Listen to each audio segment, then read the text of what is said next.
Boa noite a todos, né? Sejam todos bem-vindos à nossa palestra pública de hoje, né? Boa noite também àqueles que vão assistir mais tarde, né, no YouTube. Fechando o nosso dia de hoje, né, o dia cheio, né? Com muitas atividades, começamos cedo com o café da manhã e depois viemos para o seminário, tivemos Tai Chi Chuan também de manhã, né? Logo cedo, antes das 9 horas, né? Depois aí viemos para cá. Tivemos palestra ao longo da manhã todinha, depois tivemos atendimento à tarde todinha, um dia muito, mas muito cheio mesmo, mas muito produtivo, né? Com certeza. A doutora Fátima está aqui com a gente desde cedo, desde ontem, na verdade, está aqui, desde ontem está aqui, né? E hoje vai fechar a atividade com a palestra pública dela, né? A gente já não faz mais a leitura das atividades do Monte Alverne, porque elas já estão disponíveis, né? Tanto no Instagram também como no Facebook. E se precisar também, nos trabalhos de terça e quarta-feira, tem uma fichinha que a gente entrega com as atividades, tá ok? Vou pedir para o nosso irmão Acácio para fazer a prece, para começar.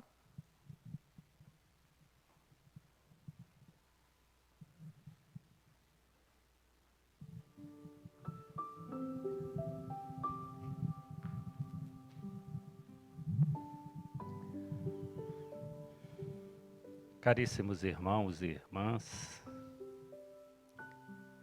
Pai nosso que estais nos céus, santificado seja o vosso nome. Venha a nós o vosso reino e seja feita a vossa vontade, assim na terra como no céu. O pão nosso de cada dia nos dai hoje, perdoai as nossas ofensas, assim como nós perdoamos a quem nos tem ofendido. E não nos deixeis cair em tentação, mas livrai-nos do mal. Jesus querido, Senhor de nossas almas, somos agradecidos, Mestre, por mais essa oportunidade de estarmos reunidos em seu nome. Permita, Mestre querido, a presença entre nós de seus mensageiros de luz, que eles possam harmonizar os nossos pensamentos, acalentar os nossos corações, de maneiras que possamos estar receptivos à mensagem da noite de hoje. Rogamos também, Mestre querido, por muita luz, muito amparo e muita intuição para a nossa irmã encarregada do estudo desta noite. Que assim seja.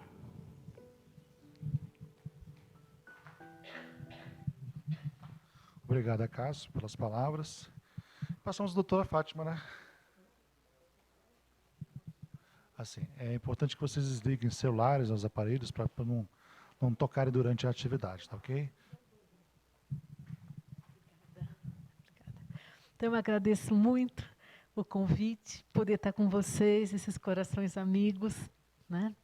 Alguns que a gente já se conhece já há tantos anos, e a gente sempre se reencontra, né? Essa aula tem um agradecimento especial a Deus, porque a gente está vendo que a humanidade está caminhando com muita dificuldade, com muito tropeço, mas a gente está recebendo verdadeiros chuva de luzes, bênçãos nesses avanços que a gente está vendo sobre a medicina hoje, tá? É uma coisa tão surpreendente que a gente vira e fala assim, nossa, não, será que a gente é merecedor de tudo isso, né? A gente vem notando como é que a humanidade anda, né? Você vê, eu sou uma pessoa, eu tenho 66 anos. A minha mãe criou 2 crianças com água de poço. Você imagina o que é criar 2 nenês com água de poço, sem luz, sem eletricidade, sem bomba para puxar água. Então, era no balde. Difícil, né? E agora você liga para o iFood, você leva a sua roupa para lavar e fica tudo tão fácil, né? Sem carro, num lugar que não era nem tão distante, na Grande São Paulo. Então, a gente vê que todos esses avanços que Deus vai trazendo para a gente é porque a gente já tem condições de poder viver até num mundo melhor. né? E isso me deixa muito entusiasmada, porque a gente acaba fazendo parte de ver essa maravilha, né? Acho que pode passar o primeiro. Eu fiz a Escola Paulista de Medicina em São Paulo, uma das melhores, né, instituições de ensino de medicina aqui no Brasil. E há 40 anos atrás eu era residente e nasceu uma bebezinha que não tinha vesícula biliar. Quando você nasce sem vesícula biliar, você estava fadado a morrer de bebezinho mesmo, né? E a família virava para mim e falava assim: doutora, vamos fazer um transplante de fígado, eles faziam, né? E eu virava para eles e falava: não, mas isso não existe, né? E hoje em dia existe, e isso é muito plausível, isso é muito comum agora na medicina. Você vê, o que não era comum lá atrás, hoje em dia é uma coisa trivial para a gente, né? Então, o que a gente pergunta? Como será a medicina no plano espiritual mais avançado, né? Como são as criaturas que habitam esses outros mundos? Pode passar. Será que eles são assim? Nossa, umas criaturas, né? Pode passar outro. Assim?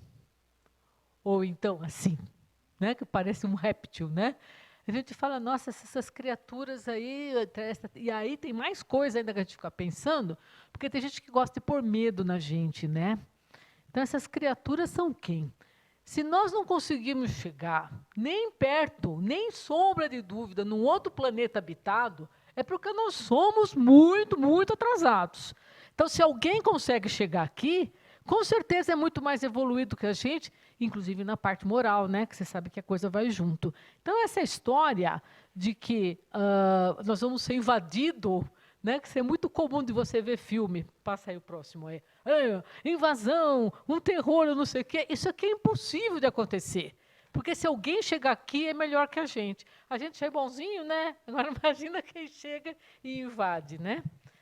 E, inclusive, a gente não sabe, né? Então, tem várias descrições, quando você pega literatura. Isso daqui é muito novo para mim. Eu nunca estudei isso, mas os espíritos pediram para dar essa aula e para falar sobre isso. Talvez vocês tenham coisas até interessantes para falar a respeito disso.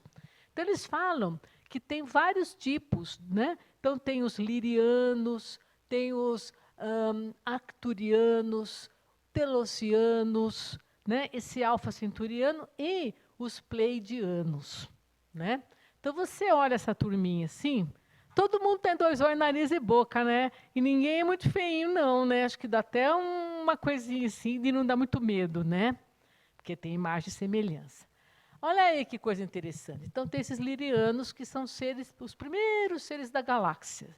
Ele vem dessa constelação de Lira, que eu nunca vi, e eles são muito poderosos, têm um lado feminino do cérebro bem interessante, eles são progressistas, eles, né, são compreensivos e respeitosos, né? E eles fizeram várias colônias no sistema solar, criando várias espécies descendentes, como as Pleiades, que depois nós vamos ver os pleidianos. Tem uma constelação de Touro, uma pena que eu não tive tempo de pôr, as estrelas da constelação de Touro, que são as estrelas, uma das estrelas mais lindas que tem no céu, se é que a gente pode falar que uma é mais linda que a outra, né? Tá? Então, olha que interessante, né? Eles já vêm disso daí e eles já estão eles podem pegar uma forma humana ou níveis superiores de densidade. Você vê, todo mundo tem aquela carinha.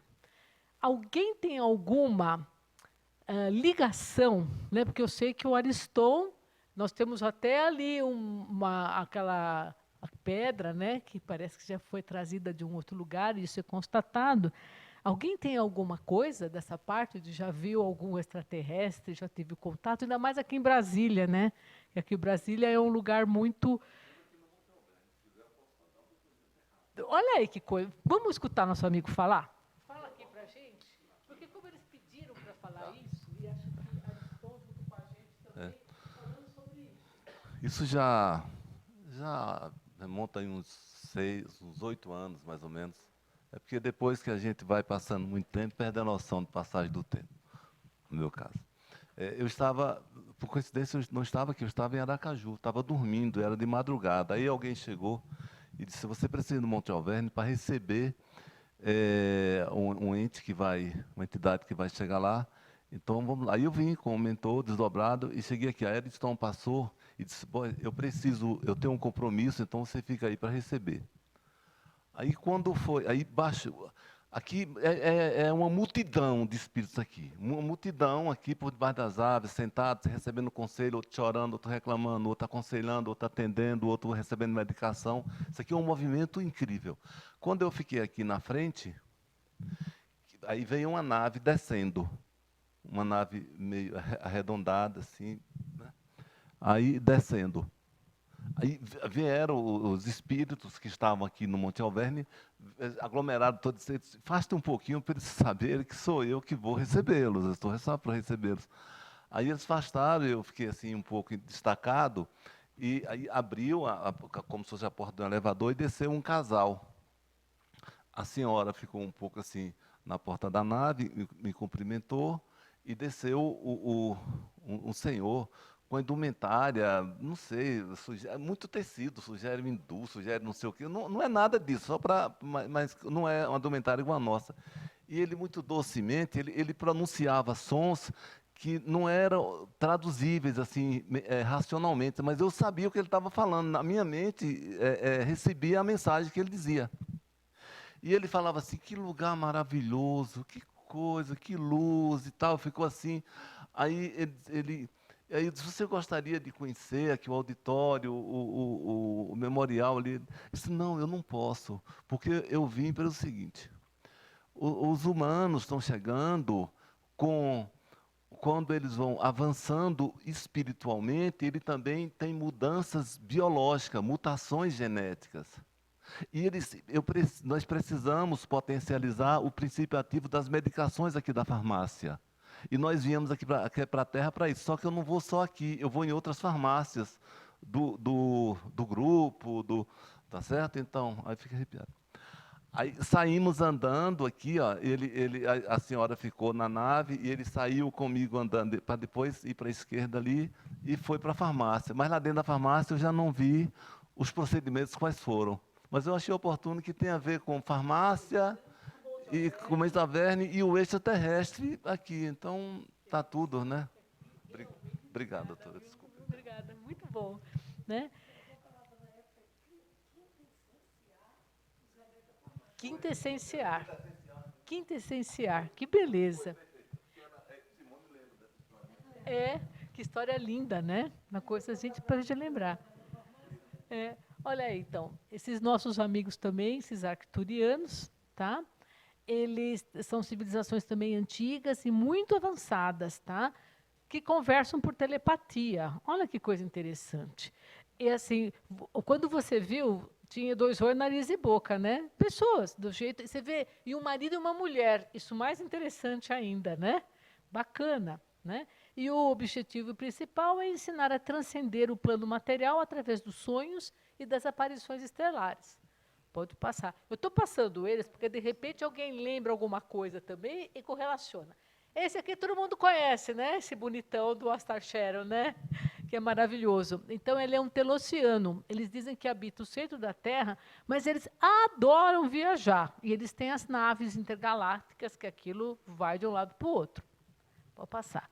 Tem esse ser, que é um alfa centauriano, que parece que é humanoide, que é uma coisa mais de água, e aí o pessoal dos Estados Unidos fica documentando, né, que tem aparições em oceanos, né, desses seres. Tá? E os pleiadianos, esses daqui são dessa estrela, então dessas pleiades de estrelas da constelação de Touro, que é um lugar assim que tem uma iluminação, essas estrelas, assim, uma coisa fantástica, né? Que é um grupo estelar, né? Harmonia, amor, eles são muito altos. A gente vê muita gente contando isso daí. Ah, vem aqui. Eu atendi uma senhora uma vez, ela, toda quarta-feira eles vêm me visitar, doutora. Eles são bem altos, têm uma mão bem comprida, loiro de cabelo comprido, e eles vêm trabalhando em saúde comigo aqui. Escreveu até um livro, uma coisa assim, com esses pleiadianos, né? E o objetivo é fazer com que a humanidade avance, se modernize, né? Para quem está aqui junto, né? Você vai tendo uma interferência. Acho que na internet ainda tem. Eu não sei se vocês viram aquele documentário do Chico, que era 2019, data limite. Não sei se vocês chegaram a ver, data limite, Chico Xavier, 2019, que ele falava, olha, se não tiver nenhum problema de guerra atômica até 2019, pode ficar sossegado que depois não vai ter mais. E os ETs vão, como é que fala? Chegar muito aqui na Terra. Eles vão interferir muito, eles vão ajudar muito, eles vão trazer avanço, principalmente avanço tecnológico e na área de saúde, né? Porque agora, nesse século que vocês estão vivendo, é para descobrir todas os tratamentos para todas as doenças. Isso não vai ser mais uma coisa aqui da Terra, ter problema de saúde, ficar doente, toda essa coisa. Então, eles trazem essa novidade e eles têm esse compromisso de atuar muito. Por isso que eu perguntei se vocês andam vendo alguém por aí, porque como a gente tem essas referências, a gente vai vendo, de repente a gente sonha, de repente a gente vê mesmo, e eles estão aqui entre a gente. É que eles devem ter a gente tem uma densidade muito grande. Eu vejo o ser humano como denso. A gente conversou da água hoje de manhã, que a água era para ser um gás, então era para ser uma criatura voadora, né? Porque a maior parte do meu corpo é água, né? E a gente é denso. A gente é denso porque a gente é muito pesado, e pesado emocionalmente ainda, né? Por isso que a gente tem que ir cuidando do pensamento e ir se ligando com eles. Pode passar. Né? Então, como tem imagem e semelhança, o que vai acontecer? Tem 2 olhos, nariz e boca, não é mesmo? Tem mão, isso eles têm. Né? Tem mão comprida, tudo. Agora, não me pergunta da cintura para baixo como é que eles são, porque talvez eles não usem perna. Né? Uma vez eu vi uma declaração de uma pessoa que encontrou um ET, e ele falava assim, nossa, que dó que eu tenho de vocês. Vocês têm que transformar em palavras o que vocês pensam. Já tem ainda bem que a língua portuguesa é muito boa, mas mesmo assim, às vezes você quer falar uma coisa e você não tem uma palavra boa para falar o que você está sentindo. E outra coisa, vocês têm que rastejar. Que pena. Você tem que andar um passo atrás do outro, dado o nosso momento ainda espiritual que nós estamos. Né? Estágio espiritual nosso. Né? Então, se tem 2 olhos, ele deve ter um corpo menos denso do que o nosso. Eles são mais evoluídos, então não deve ter esse peso todo que eu tenho aqui. Mas tem estruturas equivalentes às nossas. Então, eu trabalhei muito tempo com o espírito de luz, e sabe o que ele falava? Eu vou trazer para vocês um remédio de um outro planeta, fluidificado. E eu vi ele fazer verdadeiras maravilhas, com água fluida, gente. Olha, o homem era muito bom, né? Então, se ele vai trazer um tratamento de um planeta mais adiantado, é porque lá tem uma medicina mais adiantada do que a nossa aqui. E agora nós estamos sendo os felizardos de trazer essa medicina mais avançada para cá. Que maravilha! Olha aqui esse meu amigo, que eu já citei ele de manhã, que é o Hahnemann. O Hahnemann foi um médico alemão, ele estudou medicina, e ele achava que, quando ele se formou, ele se recusava a fazer medicina. Eu não vou matar as pessoas, porque naquela época, o que você fazia? Você dava... Sabe o que você usava para febre naquela época? Arsênico. Você ia no mercado, comprava o arsênico e ia dando arsênico para a pessoa, porque o arsênico baixa a febre. Das 3, uma. Ou você morria intoxicado, ou você morria da doença, ou você sarava, entendeu? Mas eu me recuso a fazer isso. Aí o pessoal misturava um monte de planta, tratava sífilis com mercúrio. Sabe como é que é? Se intoxica por mercúrio, né? Pois é, você vê como é que é? Então, assim, uma coisa tão atrapalhada, eu não vou matar ninguém, vou ficar estudando. Aí, o que aconteceu? Tem uma coisa que chama pó do jesuíta, não sei se vocês lembram quando vocês estudaram história, que foi um pó trazido de uma árvore, que se chama Cinchona officinalis, do Peru. Porque lá no Peru, eles viram que quando você tinha febre, que era malária, mau-ar, né? Eles não conheciam os micróbios, né? 1500. Eles sabiam que aquela água que estava aquele pó daquela árvore, daquela raiz daquela árvore, a pessoa tomava e passava febre, curava a infecção. Isso foi um boom lá na Europa. Levaram esse pozinho, talvez tenha sido os primeiros comprimidos que eles fizeram, porque você punha água, amassava aquele negócio, fazia um comprimidinho, e aí você tratava todas as febres com isso daí. Sabe que remédio que é esse? É a famosa, de onde tiraram a hidroxicloroquina. Quando eu vi o chinês usando, isso daí é um regulador imunológico fantástico. Ele tira a infecção, ele fortalece o organismo, ele limpa o fígado. Só que depende da dose que você usa, né? Se você dá uma dose que é um canhão em cima de uma mosca, pelo amor de Deus, né? Os alopatas gostam de remédio muito pesado. Mas esse remédio é um remédio certo, que melhora toda a parte imunológica. E o que aconteceu? Ele não queria exercer a medicina, só que eles tinham aquelas pencas de filho, e a filhinha dele ficou doente e a menina ia morrer de infecção. E aí ele ficou desesperado. Aí ele teve uma ideia. Em vez de eu pegar e dar esse veneno para minha filha, eu vou diluir esse veneno e vamos ver o que vai acontecer. E aí ele viu que ele curou a menininha com a cinchona officinalis, com a hidroxicloroquina, que todo mundo abominou, fez essa confusão toda que fizeram aí, de um remédio maravilhoso. Hoje em dia, tratamos artrite reumatoide, primeira escolha, hidroxicloroquina. O problema é que a dose é muito alta, mas é um grande remédio. Então, você vê, esse médico maravilhoso, ele já era um médico de um planeta mais adiantado, e ele aceitou encarnar aqui na Terra para trazer homeopatia para nós. Todo mundo pensa que a homeopatia é muito antiga. Ele nasceu em 1740, morreu em 1800 e um pouquinho. Tá? Então, essa homeopatia dele é uma homeopatia mais recente, com a lei do semelhante. Aliás, falando em lei do semelhante, a vacina é uma aplicação mais do dia a dia, nossa, da lei do semelhante, e é o remédio mais eficiente que a gente tem na parte alopática. Né? Não estou falando que não tem efeito colateral, tem sim, mas a gente trata. Mais fácil tratar o efeito colateral do que muitas doenças. Né? Então, ele trouxe para a gente, né, que é um tratamento energético mais delicado, talvez para um corpo mais fluídico e mais delicado, né? Que a pessoa já está mais evoluída. Passou.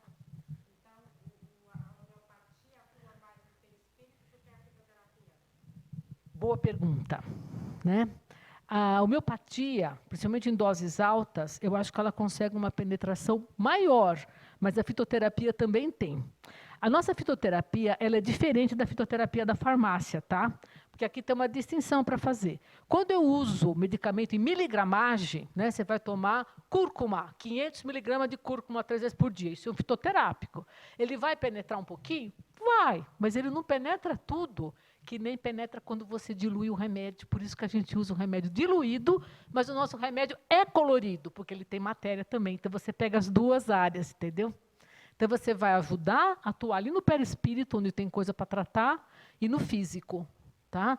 Abençoado seja. Que é uma linha do Rudolf Steiner, essa linha que a gente usa, né? Do médico alemão chamado Rudolf Steiner, que usava os remédios diluídos. Não tão diluídos como Hahnemann, que Hahnemann usava assim, diluições na 50 mil milesimal. Né? Você imagina o poder do remédio altamente diluído. Né? Mas, tá? Então, olha que bacana. A espiritualidade amiga, ela sempre vai ajudar. Sempre. Não interessa se você é engenheiro, se você é médico, se você é fono. Quando você tem aquela vontade de ajudar o ser humano que transcende, e você sabe ter aquele amor, eles vão lá, eles vão te ajudar, vão te intuir para sair alguma coisa diferente, para fazer uma inovação, para fazer algumas coisas, porque a lei do progresso de amor de Deus é uma lei muito forte. Então, o progresso ele vem conforme a gente vai merecendo e buscando esse progresso. Tá? Olha aí que interessante. Agora, toda essa sequência de slides agora, eu não sei se isso aqui faz bem de ver à noite, né? Para mim, eu acho uma maravilha. Para vocês, eu não sei como é que vocês vão achar. Mas eu acho tão maravilhoso isso, porque eu me empolgo na hora que eu vejo que tem alguma novidade nessa área. Olha aí, ó. Videolaparoscopia. Isso aqui não era da nossa realidade e não era do nosso mundo. Isso aqui foi trazido pelos espíritos. Né? Você vê o japonesinho, ele vai lá, ele espeta, dentro daquele espeto tem que ter luz, porque aqui dentro está tudo escuro, não é mesmo? E aí ele vai lá, ele fecha uma artéria, ele pega um pedacinho para fazer biópsia. Olha a delicadeza, né? Tudo coisa de japonês, tudo coisa pequenininho, para você não atuar muito na pessoa. Né? Antigamente, fazia aquelas laparotomias de cima a baixo. Tem alguns casos ainda que tem que fazer, né? Mas se der para fazer alguma coisa mais delicada, como é bom. Né? Olha que avanço. Cirurgia de catarata, essa veio de outro planeta mesmo, mas não tenha dúvida, porque você dá uma anestesia local na vista da pessoa, você entra com uma agulhinha fininha, aspira todo o cristalino, Aí, pelo mesmo lugar, você vai pôr como se fosse um guarda-chuvinha lá dentro, que o cristalino está fechado, que não é guarda-chuva. Você abre aquilo ali e a pessoa sai enxergando da sala. Olha que coisa maravilhosa, né? Porque antigamente ele raspava o cristalino. Todas as minhas tias-avós ficaram cegas, porque já começou com a catarata, raspou a catarata, não adiantou nada, e umas até pioraram, né? Então, olha que avanço que a gente tem agora. Pode passar. Olha aqui, cirurgia endoscópica de próstata, de adenoma de próstata, tumores benignos, né? Aí, outro dia, atendi um paciente, ele virou para mim, o doutor, só me explica uma coisa, né? Primeiro que a uretra do homem é um canal delicado e comprido, né? Então, você tem que entrar com o aparelho, você tem que andar muito com o aparelho lá dentro.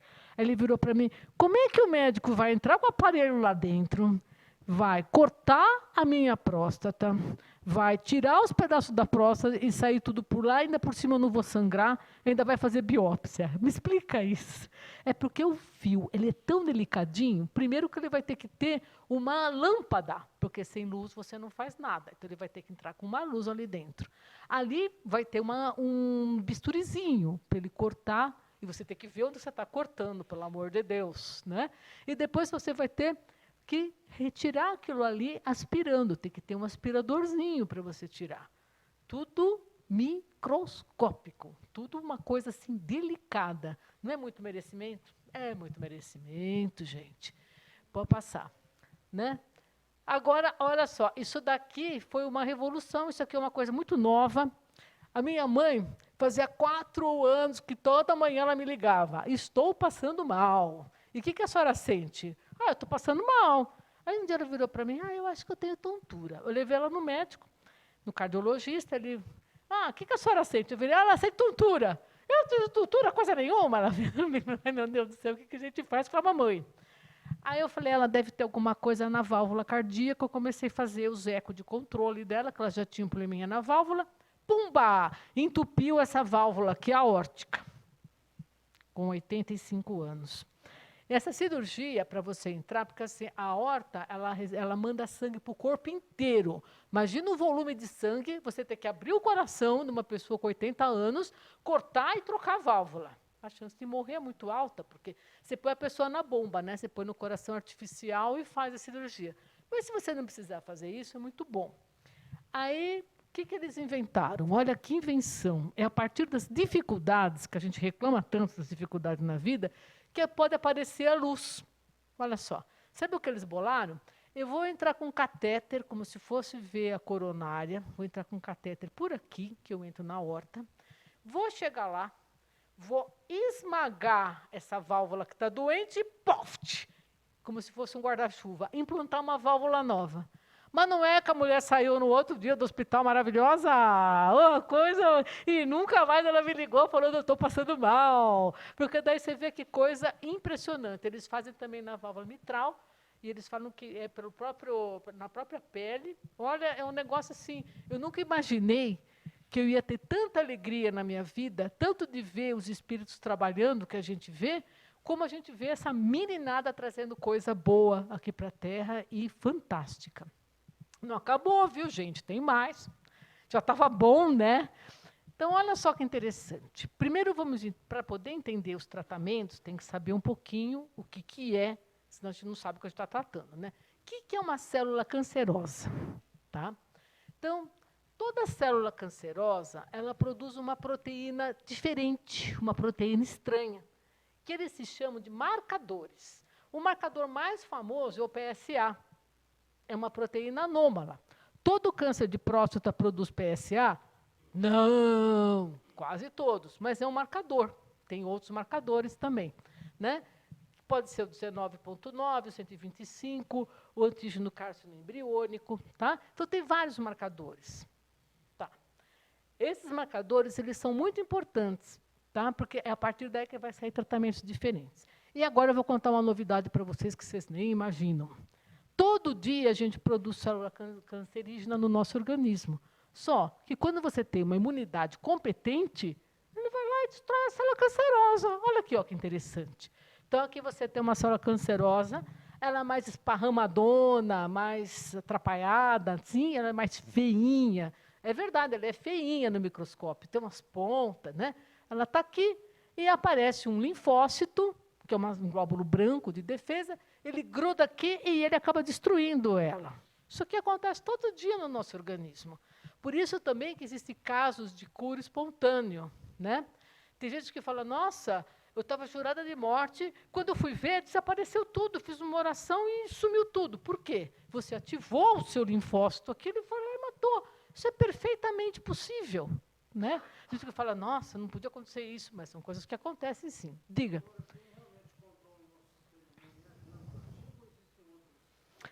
Ah, tem vários departamentos.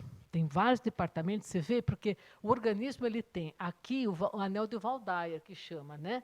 Então, a adenoide, as amígdalas e toda uma parte de linfócito. O nosso intestino, que fica em contato com muitas substâncias diferentes, ele também tem linfócito para caramba. Todas as ínguas, todo o sistema de íngua.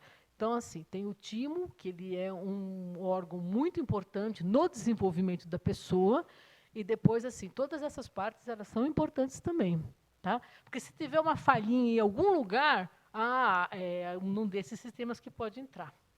E isso é uma pergunta bem interessante, porque às vezes a gente vê vírus ou mesmo quadro alérgico atrapalhando essa resposta imunológica. Isso existe, né? Tá? Então, a gente produz, a gente pega e destrói essa célula. Pode passar o outro. Tá. Então, a partir dessas proteínas que a gente faz, já está surgindo tratamentos menos agressivos, né? Quem já fez rádio, quem já fez químio, sabe como é que é. Então, eles são menos agressivos, e ainda por cima você tem um controle de se está resolvendo ou não, porque você vai dosar. Se ele começar a baixar, você fala, nossa, olha, eu fiz uma antiproteína para essa proteína doente aí, um anticorpo contra essa proteína. É difícil, né, de entender, né, de imaginar isso daí, porque a proteína ela é estranha. Você não tem no teu organismo, ela é do câncer. O teu organismo detecta isso daí, ou você faz no laboratório um anticorpo monoclonal contra essa proteína. E você trata. Você trata isso daí e ainda você vai ver se subiu, se desceu está fazendo efeito. O próprio marcador é o controle do tratamento e ele traz o tratamento para você. Tá? Isso é uma realidade. Pode passar. Olha só, que são os biológicos que a gente chama, né? Então, assim, eu tenho vários pacientes com câncer que estão tomando biológico. Um tratamento com biológico deve custar por volta de 20 mil ou mais por mês, né? São tratamentos caros. Só que eles gostam que a pessoa faz todas as etapas. Se tem indicação de químio, vai fazer químio primeiro. Se tem que fazer rádio, vai fazer rádio primeiro, que eles deixam isso daqui para o fim, porque ainda estava muito experimental. Só que como você não tem mais nada para fazer, fala, então vamos soltar um biológico e estão vendo que dá muito certo. Tá? Olha que interessante. Essa célula cancerígena, danada, ela engana o glóbulo branco não reconhece ela, e ela continua se reproduzindo, o câncer continua crescendo. Por quê? Porque ela tem uma proteína aqui que engana o glóbulo branco. O que a gente está fazendo? Anticorpo monoclonal para... E em cima dessa proteína, ele tampa a proteína, o linfócito vai lá, mata a célula, pronto. Estamos bem. Né? Então, casos assim bem sérios, bem dramáticos, e o pessoal continua indo muito bem com os biológicos. Mas isso também ainda não é tudo. Pode passar mais. Olha só que interessante, né? Eu tenho uma filha dermatologista, e ela, ai, mamãe, sabe o que eles estão fazendo agora? Para recuperação da pele, para psoríase. Está tendo agora regeneração de pele e cabelo com os exossomas que contêm RNA. Alguém hoje de manhã pegou e falou assim, ô doutora, a senhora sabia do DNA e do RNA, que agora o negócio vai ser pelo RNA? Eu falei, estou sabendo. Por quê? O que acontece? Vocês lembram quando vocês estudaram que tinha fagocitose, aquilo entrava ali dentro da célula? Mas existe a exocitose. A própria célula ela pode mandar informação, né, que vai ficar nessas bolinhas pequenininhas aqui, maiores ou menores, com RNA. Isso daqui vai lá no teu pâncreas, que estava doente, e ele recupera teu pâncreas, recupera o teu rim. Tem um protocolo na Índia de recuperação de rim a partir de exossoma de célula-tronco. Qual é a vantagem de você não usar a célula-tronco e usar o exossoma? porque a célula-tronco ela pode se malignizar dentro do nosso corpo. O exossoma não, porque ele é uma informação genética. Daí você pensa assim, puxa vida, quantas pessoas que tinham doenças graves que, de repente, elas se curaram. De repente, ela mesma fez uma prece, soltou um exossoma aqui e foi lá e recuperou o órgão dela. Olha que interessante. Então, isso é possível. Isso é tecnicamente muito possível. E vem mais, viu, gente? Tá? Passa mais um? Tá. Lá na Escola Paulista, de repente, o professor me deu um abraço. Eu estava estudando planta medicinal e ele virou para mim, agora você vai trabalhar com exossoma de célula-tronco no rim. Eu fiz, aí, professor, eu voltei meu consultório, eu voltei o hospital das clínicas, não dá para pegar uma escola para fazer. Não, vamos fazer. Como é que era o sistema? Você pega o rim, tira todas as células de dentro dele, ele vai ficar que nem um plástico transparente. Pode ser um rim de gente, pode ser um rim de animal, não importa. Pela artéria, você vai injetando célula-tronco. Pelo ureter, você vai injetando para formar célula-tronco no ureter. Forma um rim. Engenharia genética. Olha os outros aqui. Eles fizeram como se fosse um aparelho de diálise que você conecta na pessoa. Olha, então vai tirar o sangue arterial, vai entrar aqui, vai limpar, vai voltar o sangue para cá. E a sujeira vai sair por aqui, pela bexiga. Olha aí, ó. Pensou, a coisa vai acontecendo. Só que nós temos que pensar. Cada vez que a gente pensa, olha aí que iluminação. Querendo resolver todos os problemas e as dificuldades que tem. É experimental ainda, mas existe. Do mesmo jeito que há muitos anos tem a bombinha de insulina, né? Então você faz aquela bombinha, ela vai soltando a insulina conforme a pessoa precisa. É o preço de um carro. Não é uma coisa muito cara, mas muda muito a vida da pessoa. Exossoma de célula-tronco, você vai injetar, a gente injetava na veia. A coisa vai lá onde precisa e refaz o órgão. É um negócio impressionante. Ótimo. Agora aqui, vou mostrar para vocês uma outra coisa que vocês nem imaginavam, mas aqui eu tenho duas crianças acondroplásicas, né? A acondroplasia é um tipo de nanismo, né? A pessoa então fica baixinha, tem essas perninhas mais curtinhas, a lombar mais, né, marcada. E o que faltava nele? Ele não tem hormônio de crescimento? Tem. O problema é que o hormônio de crescimento não reage na cartilagem da criança. O que eles descobriram? A proteína que estava faltando. Você injeta quando a criança é pequena e a criança cresce normalmente. Olha que coisa maravilhosa, né? Se a pessoa já está adulta, não vai adiantar, porque ele já cresceu, não adianta. Mas se você pega na criança crescendo, olha aí que avanço que é na natureza. Tá? É a proteína que estava faltando. Foi isolada, vai lá, sensibiliza o lugar, o hormônio de crescimento funciona. Outra coisa, tem uma... Não, ainda não. Mas é descrito em literatura e já... Que a Sociedade Brasileira de Pediatria, eu faço parte de várias sociedades, eles vão mandando, né, artigos para a gente, as novidades, né? Então, é uma coisa que já está acontecendo. Deve ser tratamento muito caro por enquanto, porque toda essa biologia molecular, ela é cara. Não tem jeito.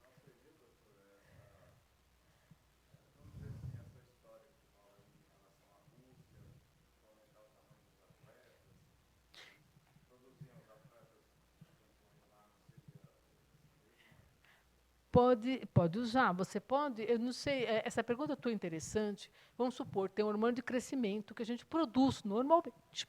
Se você dá mais hormônio de crescimento para uma pessoa, você pode induzir um gigantismo, sim, durante o crescimento. Isso sobrecarrega muito o coração, viu? Você vê, time de basquete, a maioria tem GH alto, todos eles, porque aqui é anormal o tamanho deles. Você vê aquele jogo dos americanos, eles são muito altos, mas sobrecarrega o organismo. Tá? Não é uma coisa inócua para se fazer. Né? Mas talvez na Rússia eles tenham feito isso porque era uma obsessão de mostrar superioridade numa série de coisas que... Né?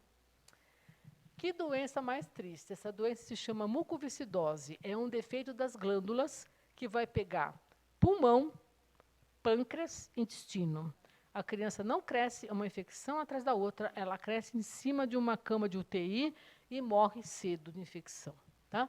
Descobriram a proteína que estava faltando na mucoviscidose. Você injeta, a criança vai se desenvolver normalmente, sem todo esse drama, sem toda essa infecção.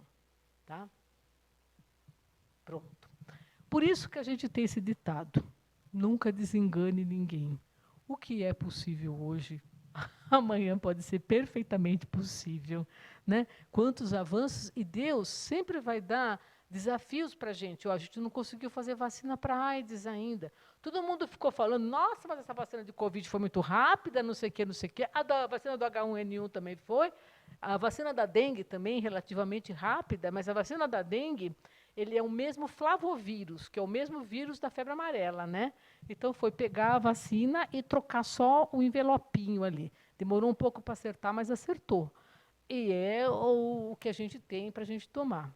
Com o tempo, elas vão ficar ainda melhores, as vacinas. Eu tenho pena quando eu atendo criança de 2 anos, porque eles não querem nem ver a gente na frente. Porque uma criança toma 30 picadas de injeção no primeiro ano de vida. Junta tudo e dá uma picada só, né, gente? Não vai fazer efeito mesmo, precisa dar um monte de reforço, mas ainda o pessoal precisa despertar para isso. Tá?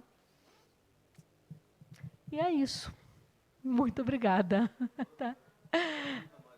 Oi? Claro, por favor. Pergunte. Não, queria dar um depoimento. Hoje é dia de depoimento aqui, né, gente? Porque o tema é assim, como os espíritos ajudam a gente na saúde, não é? O tema é esse aqui. E a gente se esquece, a gente, mesmo sendo espírita, que a gente é espírito. E a gente é ajudado e ajuda também. E eu peço permissão para a doutora Fátima para eu contar uma história. Há uns 10 anos eu estava aqui, né, estava aí já na madrugada também, minha história meio de madrugada, né, que a gente está dormindo, aí quando o espírito emancipa do corpo. E o mentor chegou e disse, olha, você precisa ir lá no Monte Alverne para você passar por um procedimento. E eu me vi aqui, e essa sala que tem as macas, era dividida em várias salas menores, por um material plasmático, parecendo um plástico, uma coisa bem interessante. E várias macas e vários atendimentos, madrugada. Aí a entidade falou, olha, você tem que esperar um pouco, porque quem vai te atender ainda não adormeceu plenamente, e está em São Paulo, e ela precisa vir. E ela precisa vir ainda, espera. Então, enquanto isso, aí eu encostei assim na maca, aí peguei, agora leio um pouco o Evangelho, eu li, não se sabe quanto tempo decorre, porque é outra dimensão de tempo, né? Aí chegou a doutora Fátima, com uma roupa azul, um azulzinho mais claro, assim, sabe, com material, mas ela disse, já veio para me atender mesmo, né? E tirou um chip, e colocou outro, o equivalente a um chip de telefone, sim. Sabe?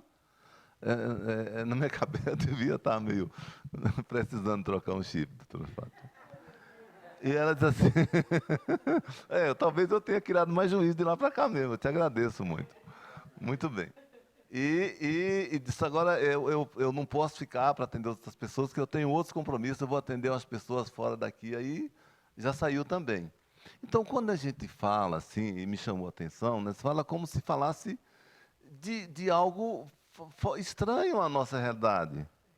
E não é, somos nós mesmos atendendo e sendo atendido também. Nós só estamos durante o dia, sob o domínio do ego, enquanto não estamos dormindo, pode ser em qualquer momento, na vigília, aí numa outra consciência, numa consciência de ego. Mas quando dorme, emancipa do corpo, e a pessoa vai ser, o espírito vai ser, e vai estar, e vai fazer, e vai se comportar, e vai buscar o que ela é em essência, o que já é.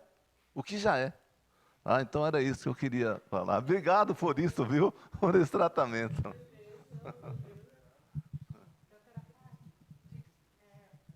relação ao Alzheimer, tem algumas novidades assim, com relação ao Alzheimer? Está gravado, senão você fica fora. Por isso que eu vim aqui Ai. para frente, né? Olha, eu estou perguntando porque minha mãe está com Alzheimer e a gente luta com essa doença todos os dias. Mas eu queria saber se nós já temos alguns avanços com relação ao Alzheimer. Eu vejo que quando ela está com muita dificuldade agora para fazer as necessidades fisiológicas, né? Mas aí eu vou com ela, abraço, acalmo, porque parece que tem dia que ela fica nervosa e aí piora tudo. Nós temos alguns avanços já com relação ao Alzheimer? Tá bem devagarinho ainda, viu? Sabe o que eles falam, os espíritos? Olha, não tem remédio muito bom aí embaixo, nem aqui em cima, né?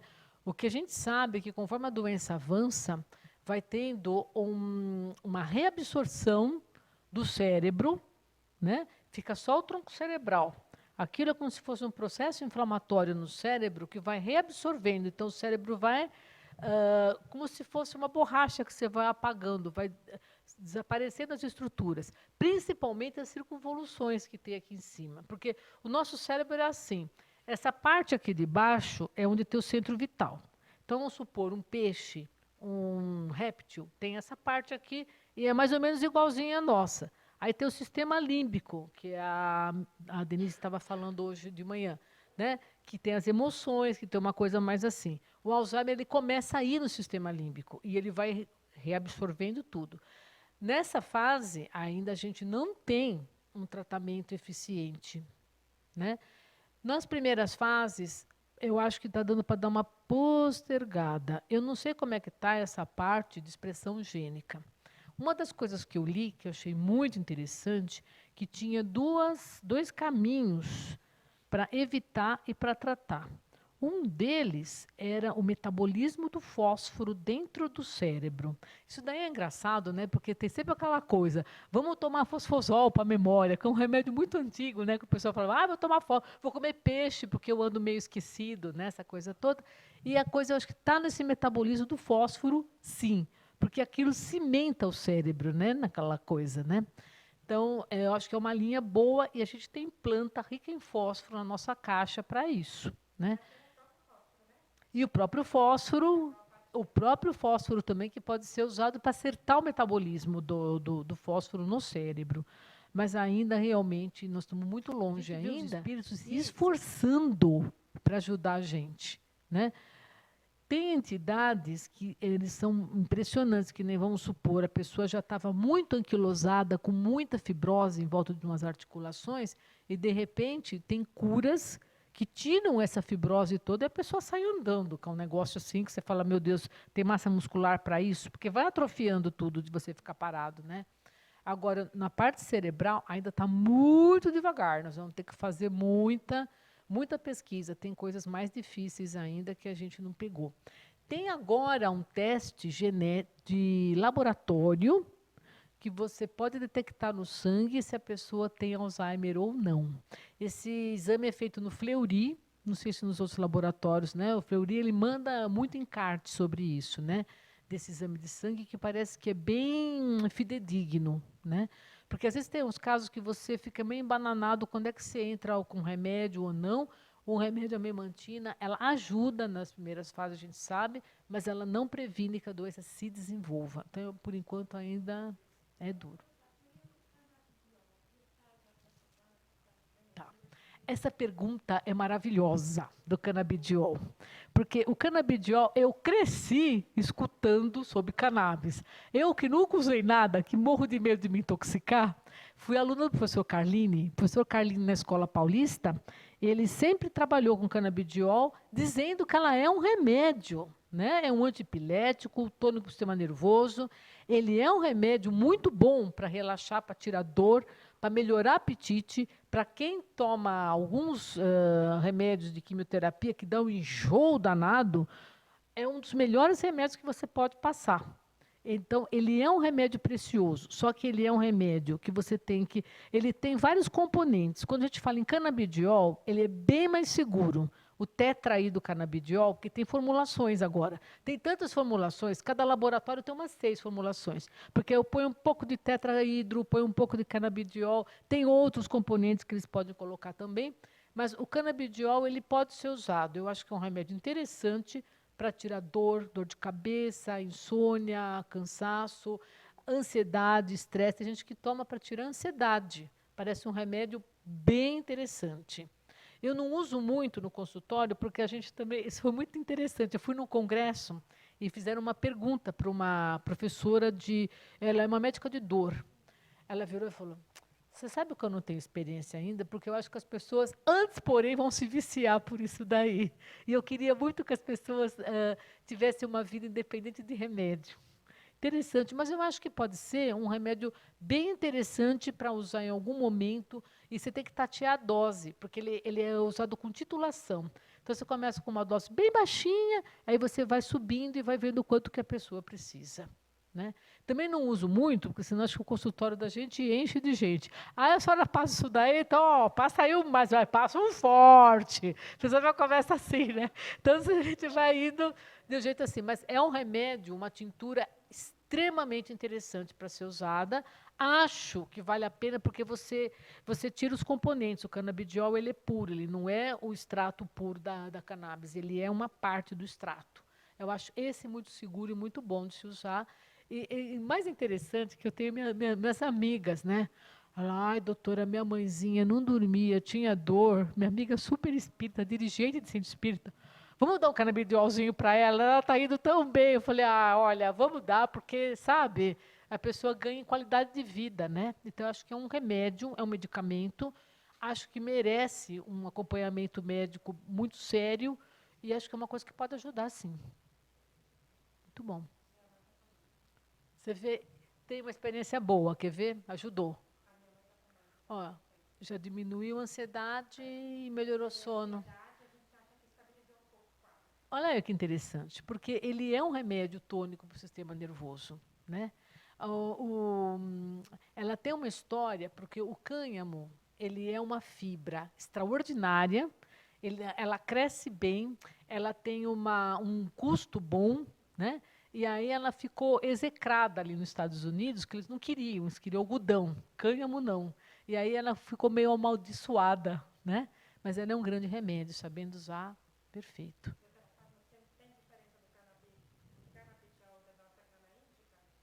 Nenhuma. É que o nosso, a gente usa diluído com todos os componentes, tá? Então, a gente usa uma tintura diluída. O canabidiol é um dos componentes só, né? Fracionado farmacologicamente, tá? Mas você vê, como a gente dilui, a gente pega o melhor de cada remédio. Porque quando você dilui, por isso que tem as doses repetidas, tá? Porque você dilui o remédio, então você perde na toxicidade e você ganha no efeito dele. E tem mais uma coisa no nosso fitoterápico, que é o gosto antroposófico. Ele não perde, ele não tem tolerância farmacológica. Porque é assim, se eu tomar Novalgina todo dia para dor, depois eu vou ter que tomar 2 Novalginas para dor, e de repente a pessoa sonha mais alguma coisa com a Novalgina, porque ela vai perdendo efeito. O melhor efeito dela é quando você começa a tomar, depois o organismo, porque remédio é assim, você toma por cima, já sai por baixo, o organismo quer se livrar do remédio. E aí ele tem um dispositivo rápido para fazer isso, e a pessoa vai ficando dependente. O nosso não. A pessoa, quando precisa, ela vai tomar doses mais seguidas, melhorou, espaça a dose, né? Apertou, pode tomar dose seguida que vai funcionar. Engraçado que as pessoas às vezes não acreditam nisso, mas isso é notório. Então, é uma linha muito segura e muito prática da gente trabalhar. Tá? Certo, minha gente?